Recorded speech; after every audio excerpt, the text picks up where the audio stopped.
Hi guys, so today I'm bringing you a video about the Glaminatrix Nocturnal palette. So this palette they tested it around January this year and then they released it in February. The first batch of eyeshadow palette was shipped out around April, so I got mine around end of April. I have been procrastinating with my video making and that's why this video didn't come up until today. I'm terribly sorry about the delay in my YouTube video uploading.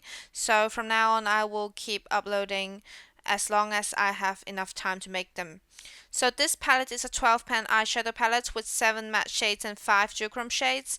I absolutely enjoy and have been enjoying Glaminatrix's matte formula, even though they changed the formula back in their Christmas release, which is the Silent Night palette. They changed it to sort of a more tightly pressed formula. As you can see from my previous Glaminatrix single eyeshadow swatch video, you can see their matte is very kick-uppy. You get a lot of products on your brush, even though if you're just lightly tapping in the pan.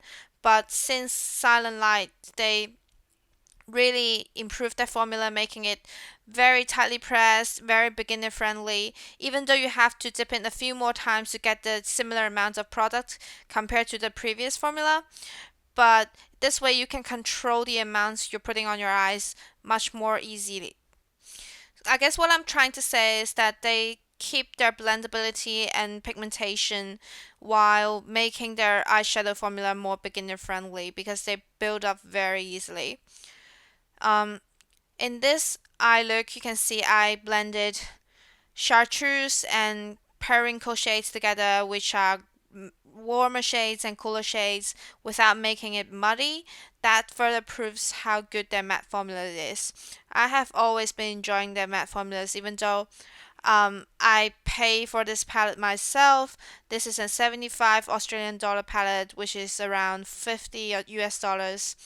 I will try my best not to be biased in this review, but I have to be fair. I have always been very enjoying Glaminatrix's formula. As for the shimmer shades, their shimmer shades are definitely not as good as their matte shades, but it's not bad by any means. So in this palette, the duochrome shades are very shifty. You can see from my eyelids, there's definitely a lot of shift going on, but it does pick up better with a finger compared to a brush because the formula is a bit thick. So this is the first eye look complete. I will put on lashes and the rest of my makeup. Oh, this is the part where I forgot to put on inner corner highlight and the brow bone highlight. So I'm using the pinkish duochrome shade to put it on. And then I'll put on the rest of my makeup, put on lashes, and this look is complete. I'm terribly sorry for not uploading the other details of this makeup look because I filmed this video back in April and then I can't really remember the details of my lipsticks and such. So I will try to film and then edit a bit sooner. That way I can add in all the makeup details that way. So now let's look at the second eye look. So this is a more grungy type of eye look. I opted for a blackish yellowish halo cut crease eye look. Basically what I've done is using the black shade to map out the overall shape of the cut crease and then blend it out with browns and grungy yellows to make out that gradient. So in this palette, Glaminatrix also put out their first black formula. I have mentioned before that my favorite matte black shade is Corrupt from Makeup Geek. It is very black without being overly kick-uppy and very blendable. I would have to say the Glaminatrix black is not as black as Corrupt, but I will have to say in terms of blendability and the cleanliness when applying this black, it is very good and very comparable to Corrupt.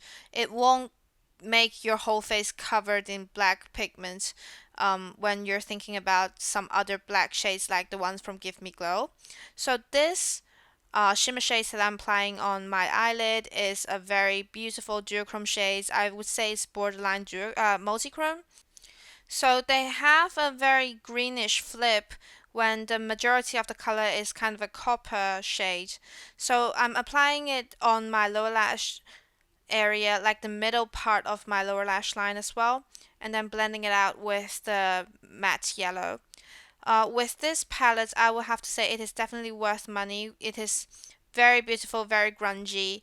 The price is also great, but I'm not sure if they're bringing back this palette or not. I'm so sorry for not uploading this video while this palette is still available.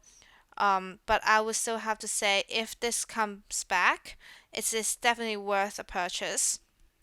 So basically now what I'm doing is just using some black eyeliner to do a full eyeline on my waterline, and then completing my entire face with some yellow lipsticks, yellow blush, and then some lashes, and this look is complete as well.